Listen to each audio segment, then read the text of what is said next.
出牌的时候真的是有点，一下子找不到感觉。我说不是我心情不好，是清河王心情不好。另外也比较好奇，这种好奇其实呢，里面有一种充满的一种期待。毕竟曾经两个人非常相爱过，但是呢，他自己也知道，我杀了你爱的人啊。他这个人性不是磨碎，他是磨成金子。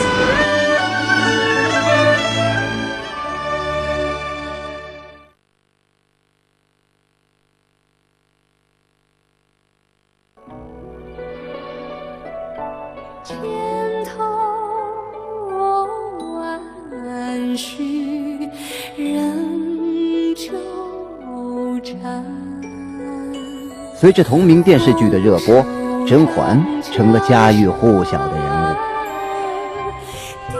皇上雨露均沾，后宫上至皇后，下至嫔妾，各种甄嬛体的网络流行语更是推波助澜。皇上的姐姐真是挺好的，婉贵人若是喜欢，我便赠予你一些吧。这一热点社会现象被上海粤剧院敏感捕获。总弟弟，你起来上去，怎么我在些镜子小菜？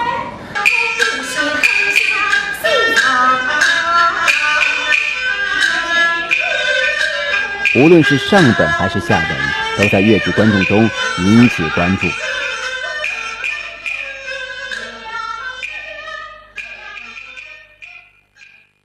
去年呈现舞台并获得诸多成绩的上本甄嬛，主演阵容几乎是上海粤剧院清一色的新生代青年演员，由李旭丹饰演甄嬛，杨廷娜饰演皇帝，张雨枫饰演清河王，史彦斌饰演沈眉庄，王柔桑饰演温实初，裘丹丽饰演华贵妃，陈慧迪饰演安陵容。青春靓丽，流派纷呈，展现了上海粤剧院新生代群星华丽阵容。特别是我们青春版的那个甄嬛上集演了以后，受到了大家一致的好评。然后对粤剧院来说呢，也推出一大批青年演员。其中徐派小生杨廷娜和京派花旦史彦斌因在该剧中的出色表演，分别获得了第24届上海白玉兰戏剧表演艺术奖配角奖和新人配角提名奖。你可看清楚点，到底是被人推下后堂，还是自己设作了所为？然后他那种心机，他那种城府，我都拿不下来。瑞红老师啊，我们慧丽老师，他们都会来剧场来看我排练，他们都给我指点，这个动作，这个眼神要怎么样才有霸气。到了舞台上演出之后，还是得到了观众的认可，也专家也非常鼓励我，觉得还不错。甄嬛的原著小说改编的电视剧，包括之前粤剧院上演的上本，都是后宫群戏。舞台上一股浓浓的青春风，展现了上海粤剧院新生代们各流派的整齐阵容，也是青年版演绎上本的优势所在。这批女孩子就是入宫的时间17、18岁，那么相应来说，我们的这批就是青年演员跟他们就是状态漂亮，都比较接近。上部呢也适合青年演员，也适合一些甄嬛的一些爱好者，尤其这些女孩子们，一些青年人。观众给予他们的认可，我觉得是非常成功的，他们比较喜欢这个题材。而下本的改编，编剧则着力砍除枝蔓，突出主线，把故事的感情线聚焦到甄嬛、皇上、清河王、华妃4个人物的感情纠葛、心理挣扎之上。滴血验亲以后，这个人物发生了一个非常大的变化。当我为甄嬛扫清了一切障碍的时候，我觉得我的使命完成了。你不该爱上一个不该爱的，其实他气死了，不该爱的女人。华妃她是对皇帝比较专一的一个女性，也是非常悲情的一个女性角色。这主要是出于对粤剧舞台容量和粤剧审美视角的考虑。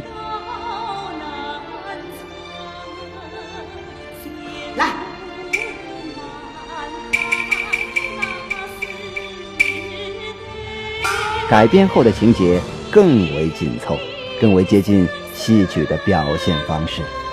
这么浩瀚的那种情节，那么繁杂的人物线关系，那么复杂的一个小说，大家已经熟知的一个电视剧，能够成为一个我们的戏曲舞台上一个舞台剧，我觉得他们在这个改编上真的是付出了很多很多。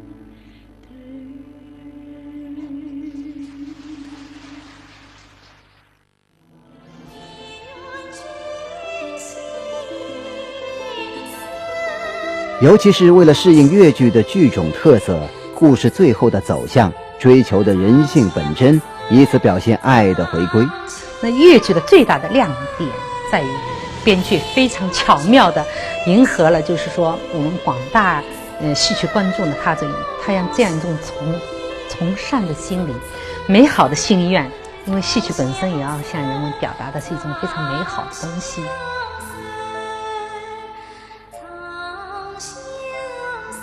为这场轰轰烈烈的爱毫无遗憾地离开。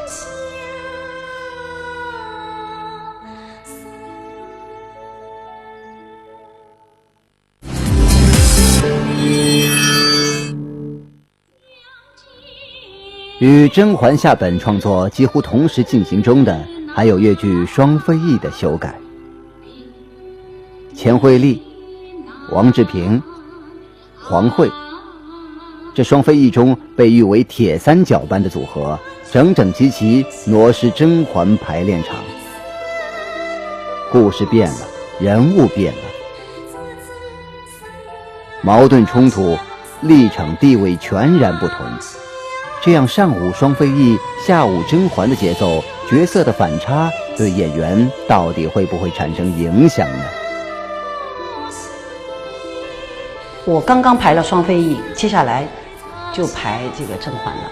看完剧本以后，导演对我们是有要求的，他希望我们跟双飞翼是截然不同的表现手法。我们有几个学生也在看，我跟他们说了，我说你看到有没有老师有没有跟前面的戏有雷同？雷同的地方你们就告诉我。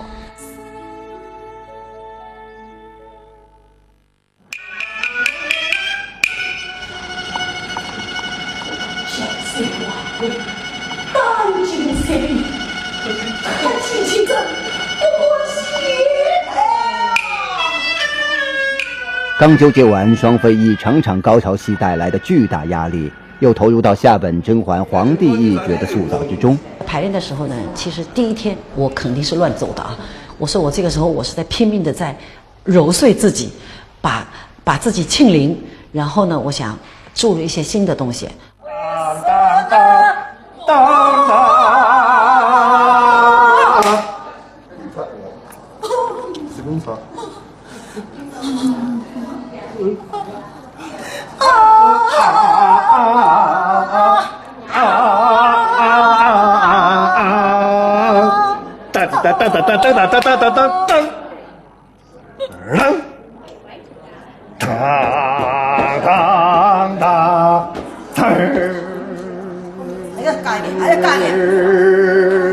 钱惠丽的戏份压力虽然轻了不少，但是人物的复杂程度却大大增加。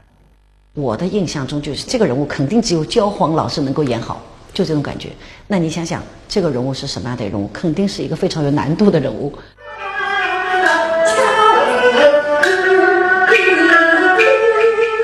面对上本中如此让人爱恨纠结的腹黑皇帝，下本变态程度更为严重。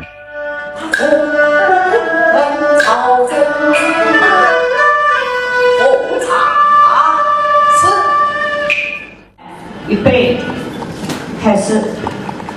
皇帝的角色戏真的非常好，我觉得这个文本来看呢，这个皇帝尤其是死的那一场戏，我觉得非常丰富。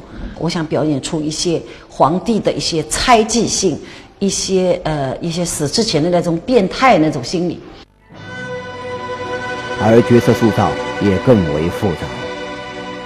他跟华妃之间的感情不仅仅是爱情，我觉得他真正的爱情应该是和甄嬛之间有爱情。没有想到呢，他不太顾及我的感受，我是皇帝啊。你说他多情吧，他确实也是多情的一个皇帝，但是我觉得他是更爱这个国家，更爱这个皇权。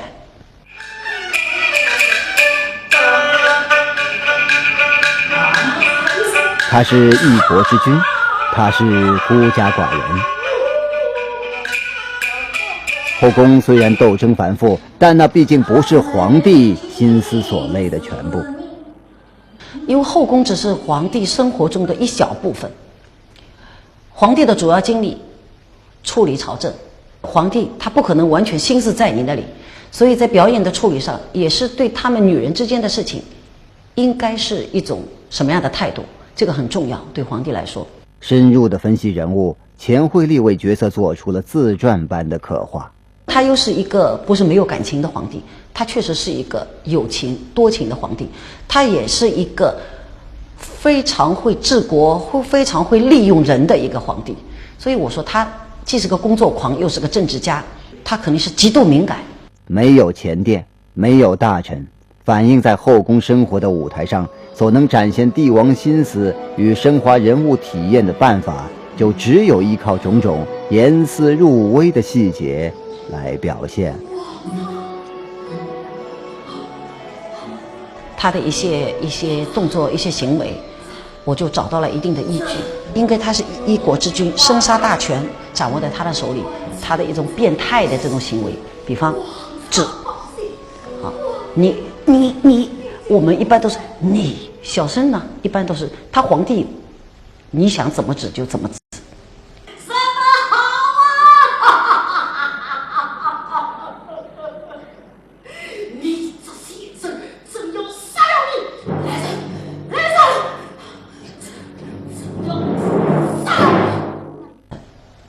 苍天呐，这3个字，我们有很多戏都有苍天呐，但是这个苍天呐，我怎么个叫法？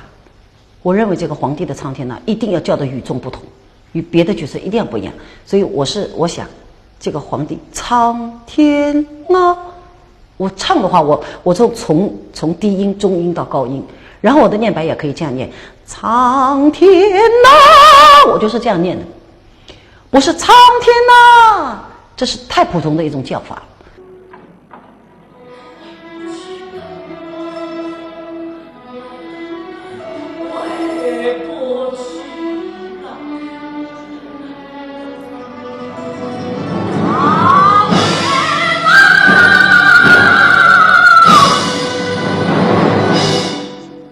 他睡的时候，我是把它设计成，因为他是好像是我们舞台上是一个塔了，然后他在睡的时候呢，我都把一个手就抓住他的床边，它是一种心理防御的这个一种习惯性的一个动作，因为他是个工作狂，因为他要治理国家，因为这个国家发生了很多事情，他随时可能起来，因为他杀了很多人，随时要保护自己，要起来要逃命，所以呢，我觉得他应该手有个地方可以把它支撑。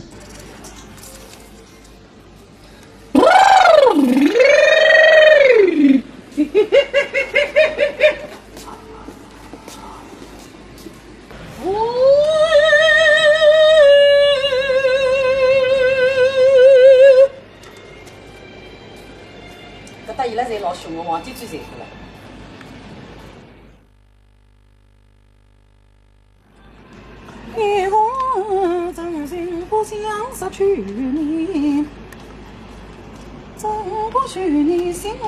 这纵死也要气宇轩昂的一国之君，真的到了大刑那刻，赴死之态的确要好好琢磨一番。一国之君年轻轻就死了，一个带着那么多问号的一个皇帝，他死之前，他脑子是清醒的，所以他想有很多问题还想问。为什么此母天下臣不挂呀？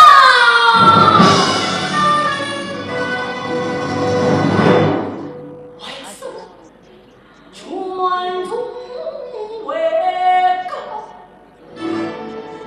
将死生害。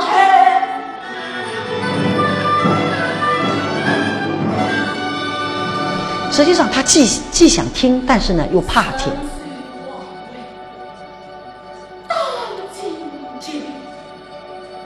可是亲自不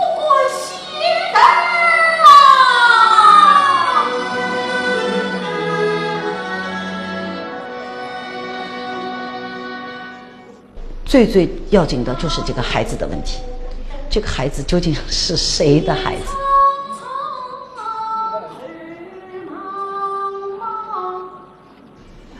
所以等到甄嬛，她把所有的一切讲清楚的时候，我当时就认为她讲清楚，实际上就是死神已经到了，死的时候已经到了。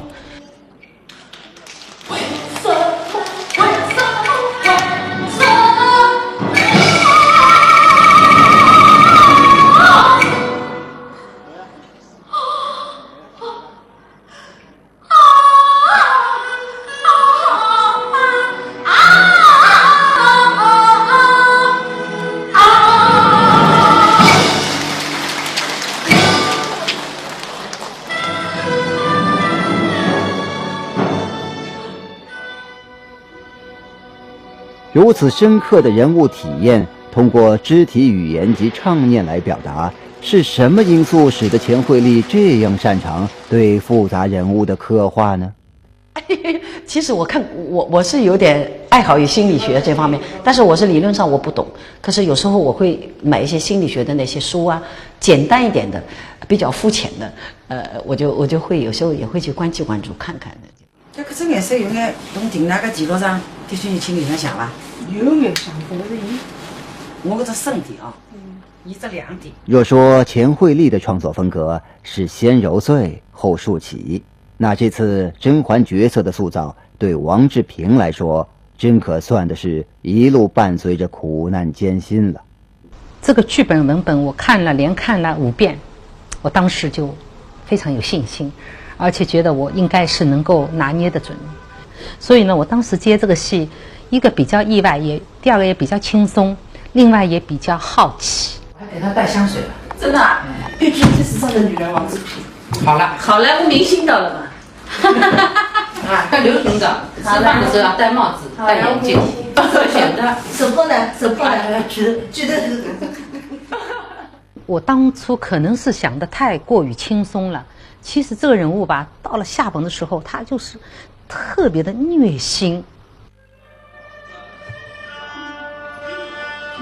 时间紧，任务重，2天1场戏，匆匆就上马。真的要在舞台上呈现时，轻松的情绪荡然无存。等一下，哪方面好？当我们正式着地的时候，我突然感到不轻松了。亲手在将你抿嘴。他的感悟，他的思想上的升华，包括他最后一场，这是我们下部甄嬛一个。王志平念念不忘的第6场啊，最需出戏的那一场，居然吃到个无情的大批评。有一次，那个我们院长编剧对吧？他到那个排练厅，我们初排的时候，还在排第6场的时候，他那天给到我蛮大的压力的。其实他也是着急，他来。我上午刚刚拉完第6场的时候，他突然下午来看第6场排练，他看了以后，我相信他是不满意的。然后呢，他也讲话也比较不客气，他说这人物好像跟他的想象当中有距离，总觉得这人物不够细腻，不够甄嬛。那当时我就这下心情可是哇凉的。突然觉得这人物好像就像成了一个药引子，他好像是甄嬛永远是引着人家，到最后甄嬛他的戏又削弱了。甄嬛我是这样子想的，至少隔了段，我自身打扮的时候是跟清河王去见面生离死别的这一场。甄嬛，看一下这戏的剧名，可是叫甄嬛呢。女1号变成了串联故事的大花瓶，难怪王美人的焦虑和脆弱集中爆发了出来。我很郁闷，我觉得这人物我找不到感觉了，我突然觉得自己迷失了方向，这人物好像他没有一个点。最煎熬、最虐心、最痛苦的时刻，必须一个人独自承受。然后真的从那天开始，我就一下子就进入了一种失眠的状态，身心焦虑，一种疲惫的这样状态，越是这样越是睡不着觉。这巨大的压力和精神上的折磨让人好心疼啊！哎，王娘娘要加油啊！这回轮到你来体验一把当日钱一山排双飞翼时的感受了吧？这人物不对劲儿，不是甄嬛，或者是离甄嬛差距很远很远。人物不对劲，问题到底出在哪里呢？对的，真的是越是焦虑吧，他就是越是就很脆弱。那时候的感情非常的脆弱，排到有的时候甚至于进排练厅啊，我从来没有感觉走进排练厅会有一种怕的感觉，这个以前是从来没有过的，从来没有这样怕过。害怕走进排练厅的女一号以前听说过，王志平甚至一度在心里打起了退堂鼓。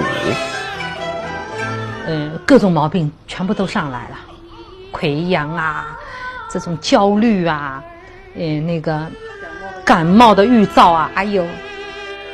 幸好得到了恩师王文娟的鼓励，王美人决定不言放弃，再苦再难也要坚持。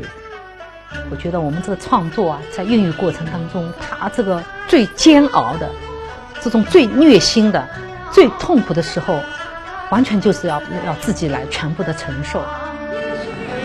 压力，什么时候有个是有呼吸的，但是有点美好的期盼。介绍他们我总觉得下一场我真的担心了。前面怎么难排，他有10后嘛，他有10后。下一场了，就是后来帮我们在玩他。下一场食材呢是不会炒，但是不食材的话就是呢。小编此刻的心情已经跟着排练的进程一起被虐了千百遍。王教授一定要咬牙挺住，渡过难关，竖起人物，完美呈现呐！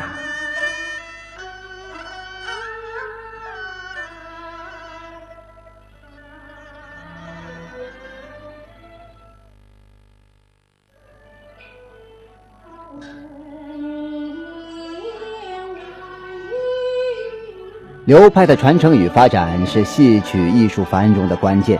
流派演绎不到位，即便是动听的如清泉流水也不管用。观众们好的是这一口耳熟能详的戏味儿。大流派更是如此，不仅是台上的明星、幕后的主创，台下的观众们关心流派，老一辈艺术家们更是新戏弟子当下的舞台。赴太仓带妆彩排前，王文娟老师冒雨来到了排练现场。虽然对爱徒所付出的辛勤努力老师深感欢心，但是这紧紧的眉头似乎又略显隐忧。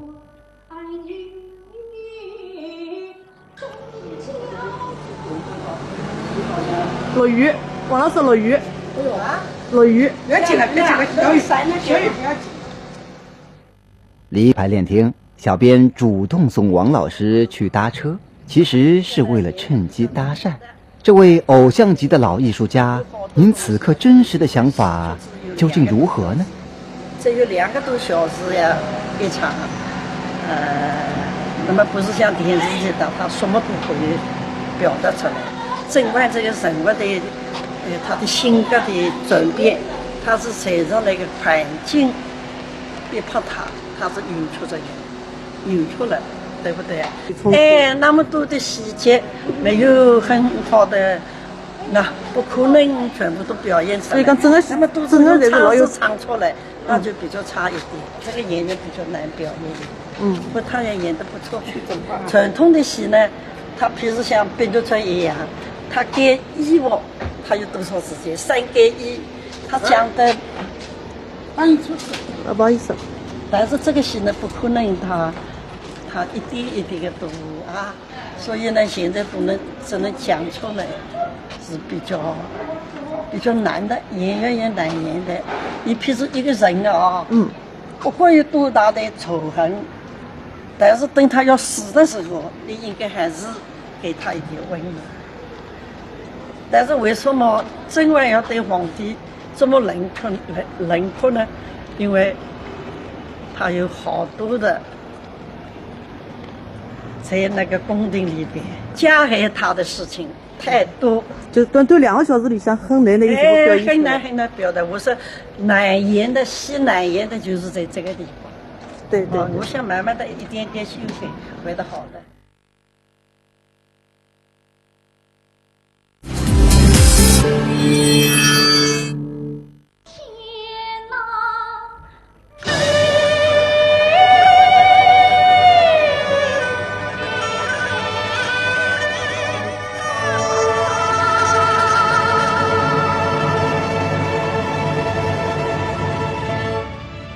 上本甄嬛埋下扣子，他与她后宫缠绵，情根深重；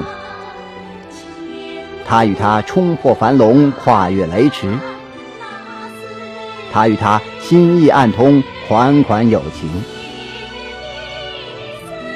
各种伏笔深埋，剧情渐入佳境，却在一场突如其来的滴血认亲中戛然而止。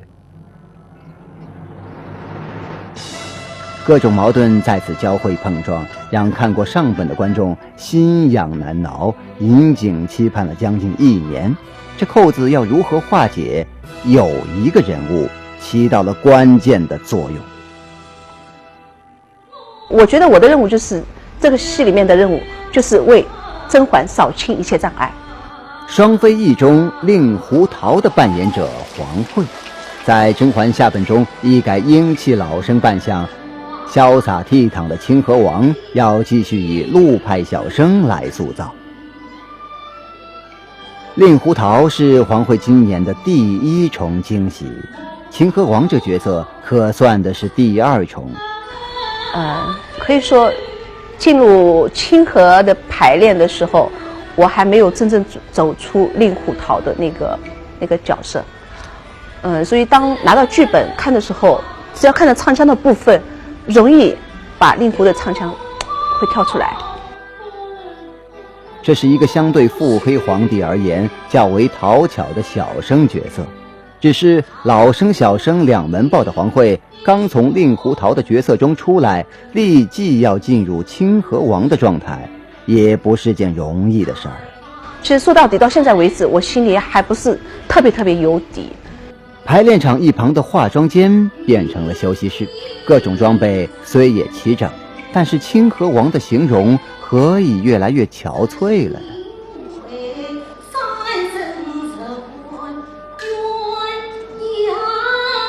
看来清河王虽是讨巧的角色，但真的塑造起来也要花足功夫，动足脑筋。我的创造力是比较弱，为什么呢？因为我一直认为有这么一句话，就是说有量的堆积才有质的飞跃。那我觉得我自己在这方面是欠缺的。特别辛苦自不必说，太仓彩排还未开拔，主演们一个个已经开始出现了累病的迹象了，真是让人担心呐。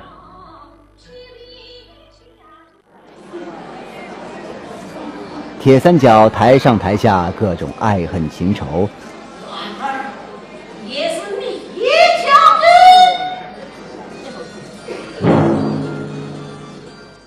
婉儿也是你教的了。皇兄来赐我婚，他知道我跟甄嬛有情感在。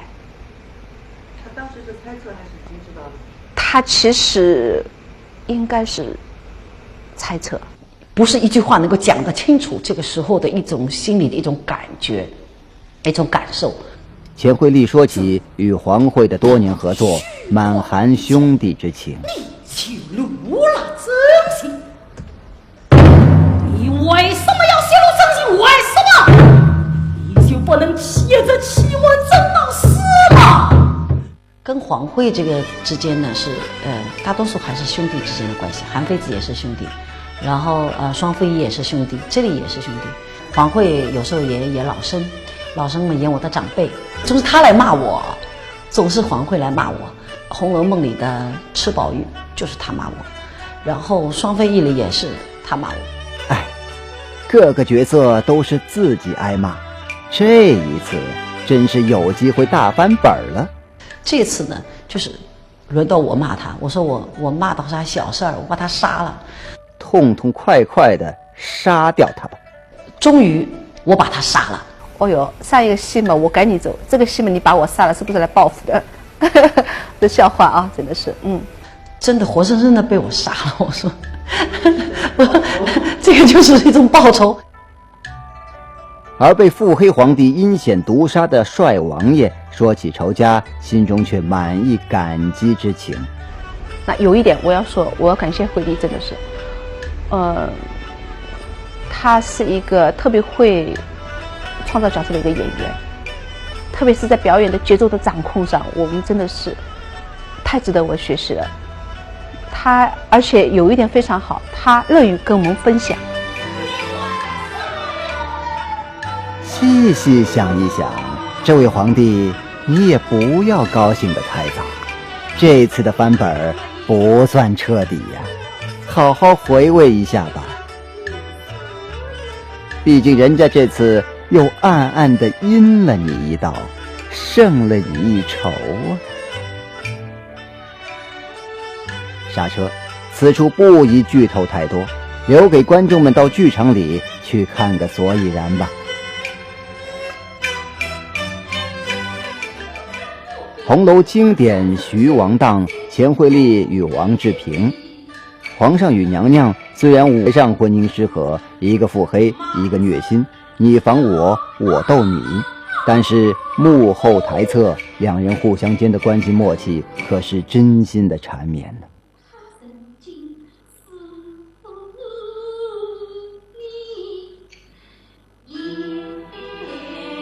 那么惠丽经常呢看到我辛苦也比较心疼啊，就是说给到鼓励。王娘娘压力大，人物感觉找不到，半夜3更睡不着，会找谁倾诉呢？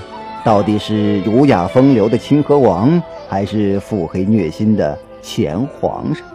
时间又短又焦急，然后那个特别的脆弱。那天我记得我半夜快12点了，我给惠丽打了个电话，我说我突然觉得自己很无助，我都怀疑自己好像这样再下去，我这人物好像我就没有任何的把握能够把它塑造完成。那惠丽也安慰我，她说她在排双飞翼的时候也是非常到了一个最关键的时候，后半阶段就是说人处于一种极端的脆弱，如果说谁来说你一句的话，你可能那时候就会大哭一场。对，你必须而且得坚持，你还不能放弃。那这样的一种状况下，自己有的时候真的想歇一下，但是没有时间让你可以歇，也不允许你歇。那么这样的状况下就是发疯了，又哭又虐心，然后就是你得一天哭上了，因为一天连排个3、4遍，你得哭上个3、4遍，那个一天哭上几个小时是正常的。太仓合成与彩排每天从早累到晚，虽说不是时时刻刻都要上台，但是不论是舞台走位还是对光，主演们都要盯在现场，心累情虐戏纠结。终于各位主演开始一个一个扛不住了，是非常痛苦非常虐心。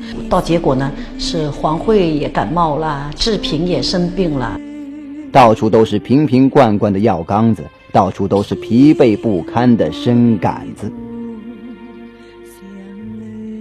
带妆彩排尚未开始，整个剧组却已经进入了最虐的状态。只有一人精神抖擞，意气风发，挥斥方遒，激情不减。这弱弱小小的身躯竟然能有如铁娘子一般彪悍的战斗力，着实让人佩服。此人不是旁人，正是这上下本连台本戏的导演杨晓青。是的，他精力旺盛又敬业，他每天自己可以搞到精疲力尽。演员是上本下本轮流走台，导演却只有一位。导演是更累的，导演要掌控全局的，我只要负责我这个角色就行了。每天从装台到走位，从对光到连排，杨导的旺盛精力和激情示范都让人印象深刻。与今年之前的几出新戏中与上海粤剧院红楼团合作过的导演不同，杨晓青导演的一大特色就是亲身示范挖戏抠戏，一身担当数种角色，从总体到细节全部亲力亲为，力求完美。导演是粤剧的导演，因而必然精求粤剧的美学呈现，对服装及舞美的注重都要靠团队配合来完成。网络小说《后宫甄嬛传》以作者刘恋子虚构的大周朝为时代背景，而电视剧的改编将时代背景捏合在了传奇故事层出不穷的大清雍正朝。粤剧甄嬛移植自网络小说，从选定该剧题材，决定搬上舞台，主创们就有一个明确的想法，要把甄嬛打造成粤剧的甄嬛，朝代的定位至关重要。以晚唐为时代背景，唯美是粤剧舞台呈现中不变的追求。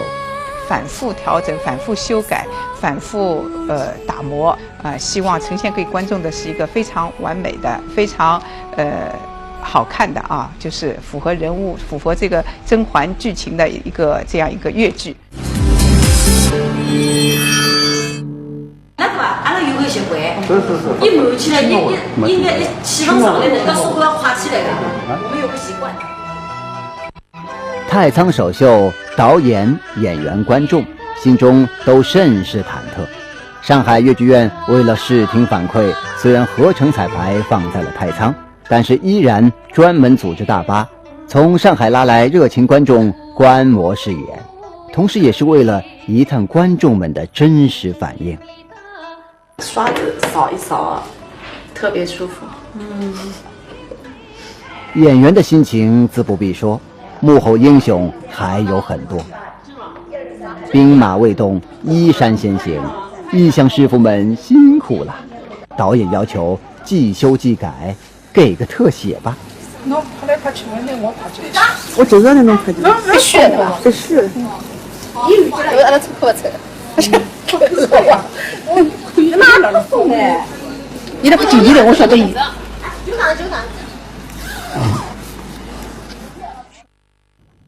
上海粤剧院的舞美队专业程度受到了杨导表扬。上海粤剧院，我听说也有外勤的，但是主操的这几个部门啊，都是专业的，相对是稳定的，这个是已经很不容易了。仔细观察下，原来舞台种种效果是师傅们这样制造出来的。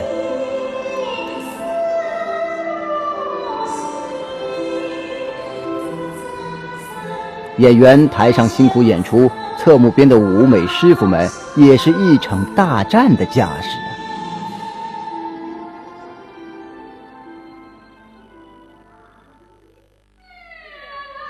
乐池中，乐队师傅们登场了，从练唱到连排、搭配、彩排加演出，到处都少不了你们的身影啊！也来秀一下各种帅气。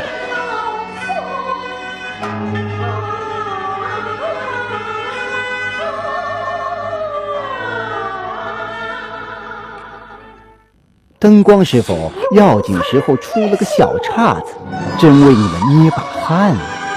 幸亏导演紧急调度，沉着指挥，大家伙临时合力想办法，终于克服困难，保得平安。最后时刻又亮起了灯。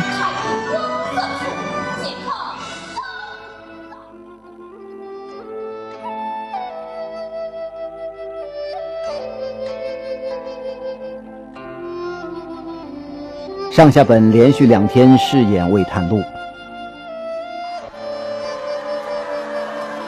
观众们的掌声排山倒海加喝彩。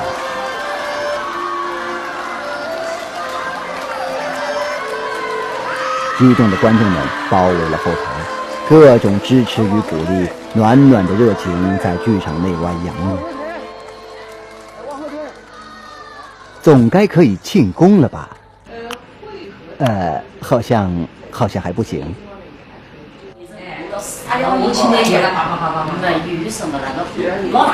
主创要求高，层层求完美。正所谓一诗千改心始安，头未书成不许看。上海公演前还得继续打磨加精研，讨论会意见挺集中，第6场，问题还在第6场。看来王教授的虐心历程还是没个完。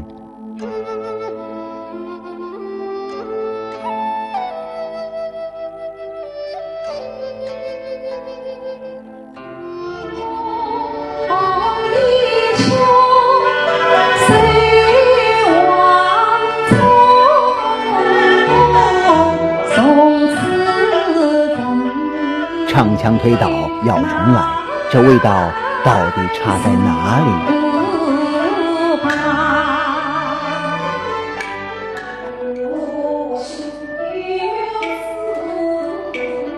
明星示范版，学生们看着呢。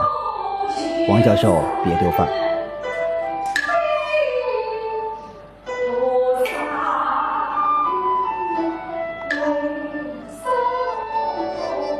关键时刻必须得请教恩师王文娟。巧得很，同样是雨天，这次是徒弟上门访恩师。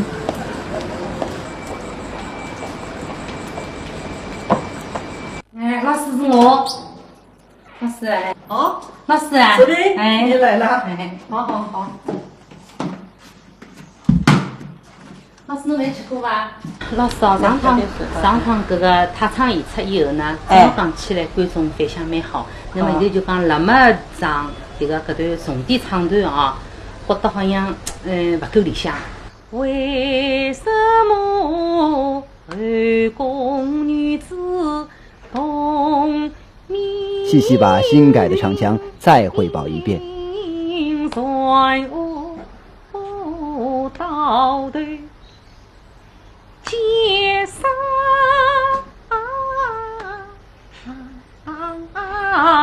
喂，把你沉重的心情啊，全部都飘掉了。我是这样考虑，你跟什么跟做出商量的。怎么精致，怎么修饰，老恩师细细来指点。前面4个字还可以，后面3个字呢，这个腔啊，不说。到头啊，为啥的呢？不是，你是非常恨这个字的，所以顺我到头。这下心里有底了。当滴答当当滴当当，要这样，好吧？戏曲的传承重师门，承上启下靠的是尔等中生代。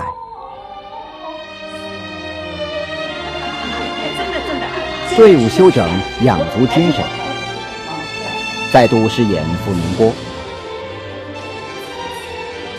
宁波粤剧节上听反馈，这一次观众们的反馈更强烈。演出已结束，观众们久久不离开。后台又成了主战场。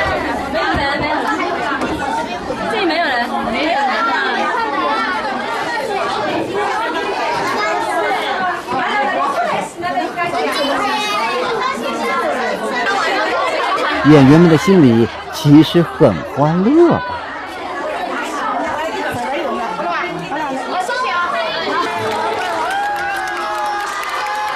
这样强烈的演出效果，证明了粤剧观众的认可。满意100分，连夜踏征程。大巴缓缓驶离宁波。回到上海，再加打磨，信心满满地呈现到上海艺术节的舞台上。